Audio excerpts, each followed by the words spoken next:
ارادہ کرو بکرا کھاؤں گا، بنا ہوا بکرا موجود، وہاں اس کے لیے آپ کو کچن رکھنا نہیں پڑے گا، یا پکانے والے طباخ کو رکھنا نہیں پڑے گا، وہاں صرف ارادے کرنے کی جگہ ہے بس۔ یہاں جب ہم اپنے ارادے کو اللہ کے مرضی کے مطابق چلائے ہوں گے، یہاں بھی مرغا کھانا اور بکرے کھانے کی اجازت ہے حلال طریقے سے، حرام سے بچ گئے، حلال طریقے سے کھانا منع نہیں ہے۔ اگر ہم نے اللہ کی مرضی کو تلاش کر کے یہاں کھایا ہے، زندگی گزارا ہے، تو وہاں پھر مرضی کے مطابق، وہاں کوئی پابندی نہیں، حرام حلال یہ کچھ نہیں، سب چیز اپنی ہوگی وہاں، خالی ارادہ کرو سامنے موجود۔ تو دیکھے کہ یہ آدمی بیٹھا ہے، اس کے سامنے پھل فروٹ قسم قسم کے آ رہے ہیں اور بیٹھ کے کھا رہے ہیں۔ ان سے ملاقات کی، خواب میں دیکھے، ملاقات کی، بولے بھائی آپ تو وہی ہو جو آپ کا بھی کئی روز پہلے انتقال ہوا، ہمارے محلے کے ہو نا؟ ہاں میں وہی ہوں۔ کیا بات ہے، اتنا بڑا باغ ہے، سب لوگ گھوم پھر کے کھا رہے ہیں پھل فروٹ، آپ بیٹھ کے ایک جگہ آپ کے پاس آ رہا ہے مال۔ ایک دم بالکل مثال ایسا ہی سمجھ لو جیسے محلے کے اندر 10-20 گھر ہے اور اس محلے میں کچھ لوگ آباد ہیں، کچھ لوگ ایسے ہیں جو بوڑھے ہو گئے ہیں، ضعیف ہو گئے ہیں، ان کے بچے باہر رہتے ہیں، کما کے ان کو پیسہ بھیجتے ہیں۔ جو بچے فرما بردار ہوتے ہیں کہتے ہیں ابا گھر میں بیٹھو، کچھ کرنا نہیں آپ کو، گھر کے آدمی کو خدمت میں بھی لگاتے ہیں، اور پھر وہاں سے اس کے لیے پیسہ بھیجتے ہیں، رقم بھیجتے ہیں تاکہ ابا آرام سے بیٹھ کر کھا سکے۔ ابا کتنے خوش ہوں گے۔ کوئی آ کے پوچھے گا آپ کا بیٹا کیا کرتے؟ میرا بیٹا 100 میں ایک بیٹا ہے۔ کسی کے 100 بیٹے ہوں گے، اس کو اتنی راحت نہیں ہوگی، ملے گی۔ ہمارے حضرت قاری صاحب رحمۃ اللہ علیہ فرمایا کرتے تھے کہ میں ایک کاشتکار چاسی کا بیٹا ہوں، گاؤں کے رہنے والا، میں اکیلا بیٹا، اور میرے ابا دوسرے کے سامنے کہتے تھے کہ میرا بیٹا دوسرے کے 20 بیٹوں سے اچھا ہے۔ کسی کو 20 بیٹا اللہ دیا اور سب کما رہے ہوں، اور کماتے تھے کتنا اس زمانے میں؟ 10 روپیہ تنخواہ ملتی تھی مہینے میں، پھر بڑھتے بڑھتے چلی گئی۔ ابھی ہم اس کو سوچیں گے چھوڑو، ابھی ہم تو دیکھتے ہیں کہ اس زمانے میں 10 روپیہ اور ابھی کتنا روپیہ ہو گئے ابھی، تو دیکھے باہر سے کوئی پیسہ بھیجتا ہوگا، گھر میں راحت سے سکون سے سارا انتظام ہوگا۔ میرے بھائیوں، وہ کہنے لگے کہ جناب میں تو یہاں بہت راحت سے ہوں، اس لیے کہ یہاں جو چیز چاہیے نیکی، میرا اکلوتا بیٹا ہے، اور میں نے اس کو بچپن سے سب سے پہلے قرآن کریم حفظ کرا دیا تھا، اس کے بعد کچھ پڑھایا ادھر ادھر۔ میرا کاروبار تھا، میں تاجر آدمی، میں اپنی تجارت میں بیٹے کو کھڑا کر دیا تھا، لیکن اس کی نگرانی بھی کرتا تھا، قرآن پاک روزانہ پڑھتا رہتا تھا۔ اب میرا حال یہ ہے کہ میں یہاں آ گیا، میرا انتقال ہو گیا، اب یہاں نیکی چاہیے۔ میرا بیٹا روزانہ ایک قرآن پاک تلاوت کرتا ہے اور نیکی میرے پاس ایصال کر دیتا ہے، بھیج دیتا ہے۔ اے اللہ اس کی نیکی اور ثواب میرے ابا جان کو پہنچا دیجیے۔ اللہ اکبر! ایک قرآن کریم روزانہ تلاوت کرتا ہے کاروبار کے باوجود۔ حدیث شریف میں ہے جب انسان اس دنیا سے رخصت ہو جاتا ہے، اس کے اعمال کا سلسلہ منقطع، سب جانتے ہیں، نہ نماز پڑھ سکتا ہے، نہ روزہ رکھ سکتا ہے، نہ صدقہ و خیرات کر سکتا ہے، کچھ بھی نہیں کر سکتا۔ ابھی موقع ہے، ہم غفلت میں ہیں۔ ہمارے حضرت فرماتے تھے بات کیا نا، غفلت طاری ہے، جانتے سب کچھ ہے لیکن غفلت طاری ہے۔ جب میں اپنا فکر خود نہیں کیا، میں امید باندھوں گا کہ میرے مرنے کے بعد میرا بیٹا میرا فکر کرے گا، یہ کیسے ہوگا؟ جب میں خود اپنا فکر نہیں کیا، بیٹا کیا فکر کرے گا؟ ایک واقعہ ہمارے حضرت سناتے تھے کہ ہارون رشید بادشاہ، ایک بادشاہ کوئی اور نام مجھے صحیح یاد نہیں، ان کا جو ہے ان کا پوتا حافظ قرآن ہوا، بادشاہ کا پوتا۔ بادشاہوں کے یہاں بھی باقاعدہ نظام ہوتا تھا اس کا، باقاعدہ ادب سکھانے کے استاد الگ مقرر ہوتے تھے، بات چیت کرنا سکھائیں گے، ادب سکھائیں گے، ملنا جلنا سکھائیں گے۔ بادشاہ کے بیٹے ہیں، پوتا حافظ قرآن ہوا اور آ کر کے دادا جان کو خوشخبری سنایا کہ دادا جان میں حافظ قرآن ہو گیا۔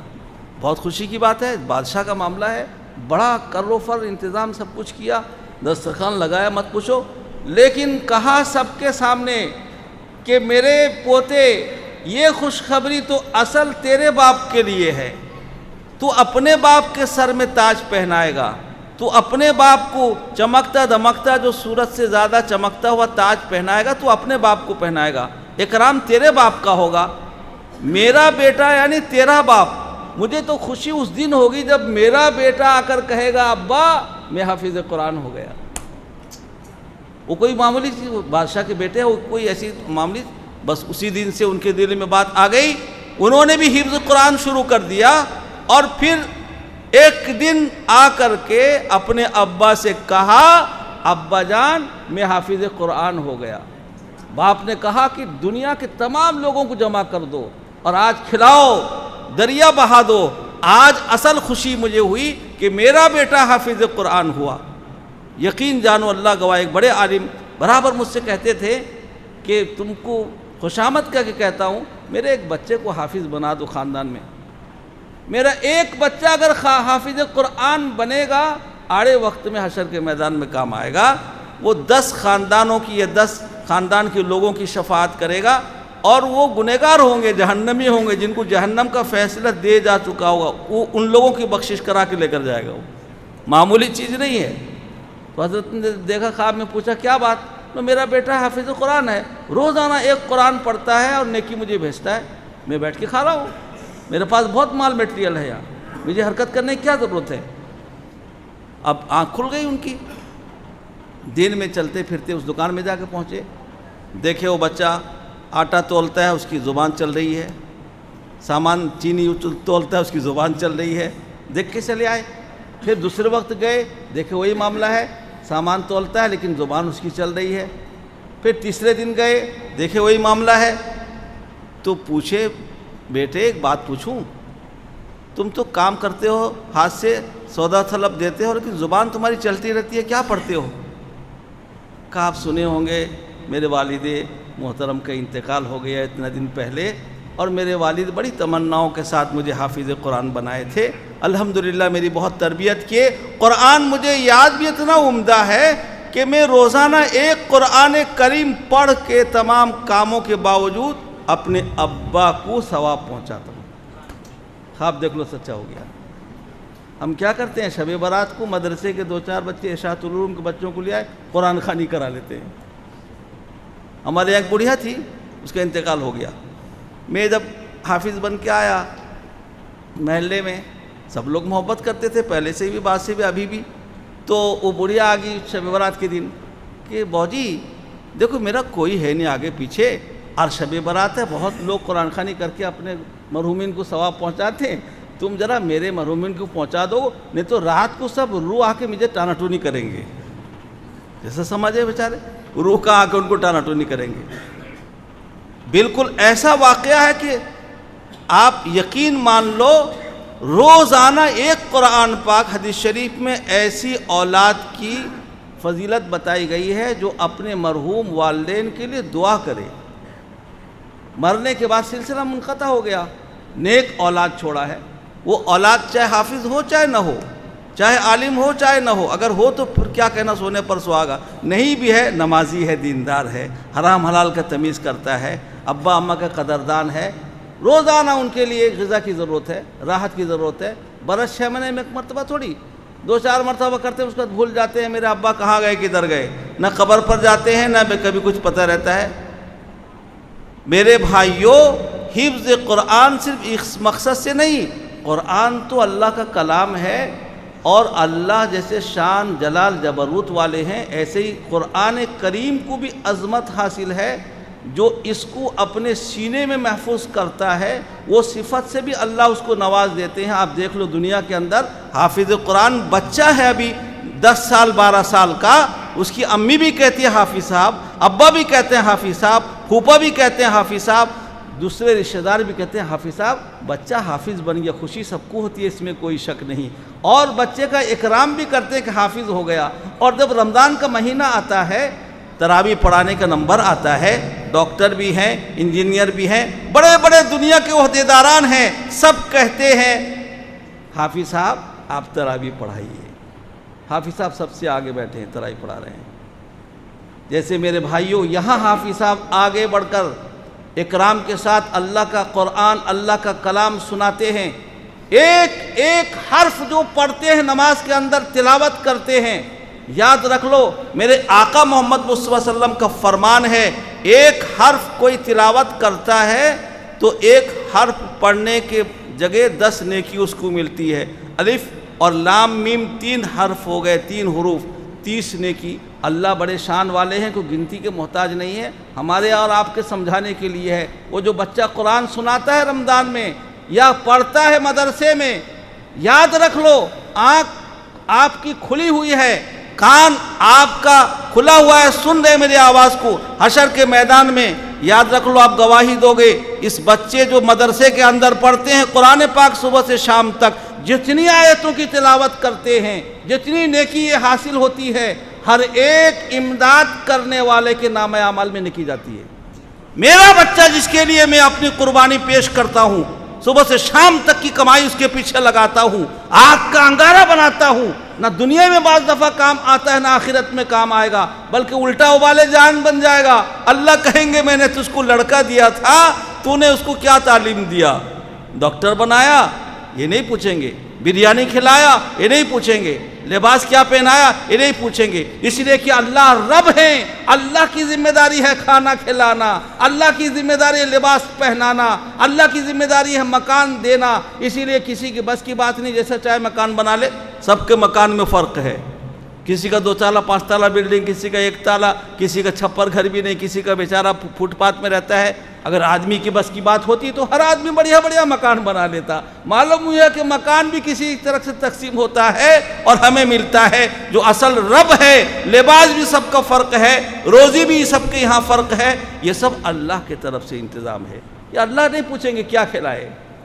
اللہ کہیں گے نحن نرزقک، ہم روزی دیے، تم کو بھی دیے، تمہارے اولادوں کو بھی دیے. اللہ نہیں پوچھیں گے تم کیا کھلائے. اللہ پوچھیں گے تم اپنے بچے کا ایمان کیسا بنائے. وقت کے پیغمبر اپنے بچوں کو اپنے وفات سے پہلے جمع کرتے ہیں. قرآن کریم میں اللہ نے اس کو نقل فرمایا. یہ نہیں کہتے ہیں بیٹے میرے بعد تم کیا کماؤ گے، کیسا کاروبار کرو گے، زمین جائیداد کا تقسیم کر لو. کہتے ما تعبدون من بعدی، میرے بعد تم کس کی پوجا کرو گے، کس کی پرستش کرو گے، کس کی عبادت کرو گے، کس سے اپنی مرادیں مانگو گے. میرے بعد تمہارا یقین اور ایمان کیا رہے گا یہ بتاؤ. فکر ہے تو ایمان کا ہے اور اللہ کی وحدانیت کی تسلیم کرنے کا ہے، دوسرا فکر نہیں ہے. میرے بھائیو اللہ یہی پوچھیں گے کہ تم اپنے اولاد کو کیا تعلیم دیا. ہنر نہیں، یہ تو دنیاوی ہنر ہے، یہ تو روزی کا تقسیم ہے. جو جس راستے سے چاہتا ہے روزی لیتا ہے. ڈاکٹر بن کے لیتا ہے، انجینئر بن کے لیتا ہے، تاجر بن کے لیتا ہے، کاشتکار بن کے لیتا ہے. یہ سب تقسیم ہے، روزی حاصل کرنے کے ذرائع ہیں. سب چیزوں میں ضرورت ہے، لیکن یہ دیندار ہونا، حافظ قرآن ہونا، عالم دین ہونا، میرے بھائیوں یہ بڑی فضیلت کی چیز ہے. یہ مدرسے میں پڑھنا اس لیے نہیں کہ اس سند لے کر کے ملازمت کریں گے. اگر ایسی کوئی نیت سے پڑھا رہا ہے، حضرت تھانوی رحمۃ اللہ نے لکھا ہے ایسے بچے صحیح عالم نہیں بنتے. ماں باپ کا نیت گڑبڑ ہے. مدرسے میں قرآن پاک جو یاد کرایا جاتا ہے یہ اللہ کے فضل سے ان کا یہاں آنا ہوا ہے. آپ کے دل میں اللہ نے ڈالا ہے. اللہ نے اپنے قرآن کو اتار کر اس کی حفاظت کا اعلان کیا ہے. ذریعہ ان بچوں کے سینوں کو اللہ نے بنایا ہے. یہ کمانے کے لیے نہیں ہے، یہ تو ایک فضیلت ہے. اللہ اپنی قرآن پاک کی حفاظت، دین کی حفاظت کے لیے ان کے سینوں کو قبول کیا. علماء کرام جو مدرسے میں پڑھتے ہیں ان کو اللہ نے ان قرآن کے معانی و مطالب اور جو مسائل اس سے نکلتے ہیں جس پر ہم اور آپ کو سب کو چلنا رہتا ہے، اس کو ان کی حفاظت کے لیے ان کو پیدا کیا. قرآن کیسے پڑھیں، اس کا لب و لہجہ کیا ہوگا، اس کا انداز کیسا ہوگا، اس کے لیے اللہ نے قرآء کرام کو پیدا کیا. میرے بھائیوں اس لیے نہیں کہ یہ دنیا کمائیں گے اس کے ذریعے سے. آپ بالکل موازنہ مت کرو، بالکل موازنہ مت کرو. روزی ان کو بھی اللہ دے رہے ہیں، لیکن دنیا کمانے کے لیے ہرگز نہیں. دنیا کمانے کے لیے دوسرا راستہ اختیار کر لو. میرے پاس ایک شخص آئے، کہنے لگا حضرت میں اپنے بیٹے کو حافظ قرآن بنانا چاہتا ہوں. اللہ کا فضل ہے، میرے پاس بہت وسعت ہے، میں اپنے بیٹے کے لیے 20 مکان ایک دم بنا دیا ہوں، کرایہ لگائے گا اپنے چلے گا. میں کہا جزاک اللہ ماشاء اللہ. ایسے والد کا سوچ ہونا چاہیے کہ میں اس کو حافظ قرآن بنا رہا ہوں اپنی آخرت کو بنانے کے لیے اور جنت میں اونچے سے اونچا مقام حاصل کرنے کے لیے، اس لیے میں حافظ قرآن اس کو بنا رہا ہوں، اس لیے نہیں بنا رہا ہوں کہ کما کر کے مجھے دے گا وہ، اسی لیے نہیں۔ باپ اس کی فکر کرتا ہے۔ پرسوں ایک شخص کی ملاقات ہوئی، کہنے لگے میرا بچہ ابھی چھوٹا ہے، 7 برس کا 6 برس کا ہے، اور بڑا ہو جائے گا، میں آپ کے یہاں بھیجوں گا، حافظ قرآن بنے گا اور بہت حیثیت والے ہیں۔ میں کہا اس کے لیے کیا انتظام کرو گے؟ کچھ نہیں، فلاں بلڈنگ بنا کے اس کے لیے کرایہ لگا دوں گا۔ وہ حافظ قرآن بنے گا، اللہ کے قرآن کا محافظ بنے گا، اللہ کے دین کا محافظ بنے گا۔ قرآن اللہ کا کلام ہے جو اللہ نے پورے دنیا کے انسانوں کے ہدایت کے واسطے اس کو اتارا ہے۔ یہ ہدایت دستور العمل ہے باقاعدہ، اس سے ہم چپکے رہیں گے، اس کے مطابق زندگی گزاریں گے، میرے محترم بھائیوں، ہم بھی باعزت بنیں گے، باوقار بنیں گے۔ اللہ قرآن میں خود فرماتے ہیں وَمَنْ أَعْرَضَ عَنْ ذِكْرِي فَإِنَّ لَهُ مَعِيشَةً ضَنْكَ۔ آج جو ہم پریشان حال ہیں اور ہمارے ساتھ حالات سے ہم دوچار ہیں، صرف اس لیے ہیں، ہم کو ہمارا سوچ صحیح ہونا چاہیے، رخ بھی صحیح ہونا چاہیے، اس لیے ہیں کہ ہم آج دین سے دور ہیں، قرآن کریم سے دور ہیں۔ یاد رکھ لو، روزی کے تمام مسائل اسی سے حل ہوتے ہیں۔ روزی تو اللہ کا کام ہے اتارنا اور تقسیم کرنا، دینا۔ حضرت علی رضی اللہ تعالیٰ نے فرمایا کہ ہم اسی پر راضی ہیں کہ اللہ نے ہمیں علم دین عطا کیا، اور کمائی کیا کرتے تھے پتہ ہے آپ کو؟ جن کو سرکار دو جہاں نے اپنی جگر گوشہ دیا، کہا کہ میں اپنی بیٹی سے کہا کہ بیٹی فاطمہ، تیرے رشتے کے بڑے بڑے رشتے آ رہے ہیں، مالداروں کے رشتے آ رہے ہیں، سب کے آ رہے ہیں، لیکن میں نے اب قریش خاندان کے ایک بہادر نوجوان سے تیرا رشتہ کیا۔ کمائی کیا تھی ان کی؟ جنگل سے لکڑی چن کے لاتے تھے، بیچ کے اور گھر میں گزار بسر کرتے تھے، یہ ان کی کمائی تھی۔ یہ نہیں دیکھے، نمونہ ہے ہمارے لیے میرے بھائیوں۔ قرآن اللہ کا کلام ہے، اللہ نے اتارا ہے ہمارے اور آپ کو سمجھنے اور اس پر عمل کرنے کے لیے۔ یہ بچے اس کے قرآن پاک کے محافظ ہیں، اور علماء کرام اس کے علوم و معارف کے محافظ ہیں، وہ ہم تک دین کی بات پہنچاتے ہیں۔ ہماری ذمہ داری ہے کہ ان باتوں کو دھیان سے، توجہ سے سنیں اور اس پر عمل پیرا ہوں، تو پھر ہماری دنیا بھی بنے گی اور عزت بھی ہماری جو گئی ہے وہ واپس آئے گی، اور پھر میرے بھائیوں آگے کے تمام مراحل ہمارے لیے آسان ہوں گے۔ قبر کا منظر بھی آسان ہوگا، حشر کا میدان بھی آسان ہوگا، پل صراط پر گزرنا بھی آسان ہوگا، اور جنت میں پہنچ کر انشاءاللہ راحت کی زندگی ملے گی۔ پہنچیں گے یا نہیں پہنچیں گے بتاؤ؟ اپنے رخ کو تبدیل کریں، میں بھی کروں، آپ بھی کریں، دین پر چلنے کی کوشش کریں، اور دین سراسر جو دین ہے قرآن پاک دستور الحیات ہے، اس کے اندر تمام دین ہے، اور یہی اس کے تشریحات، تفسیرات علماء کرام بتاتے ہیں، اور سن کر اس پر ہم کو عمل کریں گے تو ہم دنیا میں اور آخرت میں دونوں جگہ کامیاب ہوں گے۔ تو یہ بچے تیار ہو گئے لاک ڈاؤن کے اندر، سب جگہ تالا پڑا، یہ کہاں سے آئے؟ ہمارے یہاں بھی پچھلے مرتبہ لاک ڈاؤن پورا مکمل، 7 بچے حافظ ہو گئے چھپا چھپی کے۔ ایک مدرسے میں جانا ہو، کہنے لگے میرے پورے لاک ڈاؤن میں بچوں کو یہاں وہاں گونج گونج کے رکھا پڑایا، چھوڑا نہیں کسی کو، اور 5 بچے حافظ نکلے۔ آج وہاں پر دستار بندی ہوئی۔ ہمارے یہاں 7 بچے 8 بچے نکلے تھے، اس میں سے ایک بچہ کتنے برس کا تھا مولانا فضل اللہ؟ 9-10 برس کا تھا وہ بچہ، 9 یا 10 برس کا تھا، اور ایک دن میں پورا 30 پارہ سنا دیا۔ ایک دن میں صبح سے شام تک بیٹھے بیٹھے پورا 30 پارہ سنا دیا۔ میرے بھائیوں، یہ بچہ کیا کہنا، آپ مال لگاتے ہو، مال فنا ہونے والی چیز ہے، یہ قرآن پاک کی جو دولت اس کے بدلے میں ہمیں اور آپ کو ملتی ہے، یہ ہمیشہ رہنے والی ہے، یاد رکھ لو۔ ہمارے پاس جو چیزیں ہیں، ہمارا حضرت قاری صاحب فرمایا کرتے تھے کہ ہم کسی کے یہاں جاتے ہیں، ان کے پاس اللہ مال دیا ہے، وہ اکرام کرتے ہیں، ناشتہ کراتے ہیں، کھانا کھلاتے ہیں۔ کیا ہے؟ دنیاوی چیز ہے، فنا ہونے والی چیز ہے۔ اور ہمارے پاس جو اللہ نے دولت دیا ہے، دین کی دولت، ہم ان کو 2-4 بات سنا دیتے ہیں، جو ان کے ساتھ دین کی بات رہے گی اس پر عمل کریں گے تو یہ بات ان کے ساتھ یہاں بھی رہے گی، یہ بات قبر کے اندر بھی کام آئے گی، یہ بات حشر کے میدان بھی کام آئے گی، یہ بات پل صراط پر پار کر کے جنت تک پہنچائے گی۔ میرے بھائیوں، یہ قرآن کوئی معمولی چیز نہیں ہے، اللہ کا کلام ہے۔ لکھا ہے پوری دنیا کے سونے چاندی ہیرے جواہرات مال دولت سب کو ایک طرف رکھ دو، قرآن پاک کے ایک حرف کو ایک طرف رکھ دو،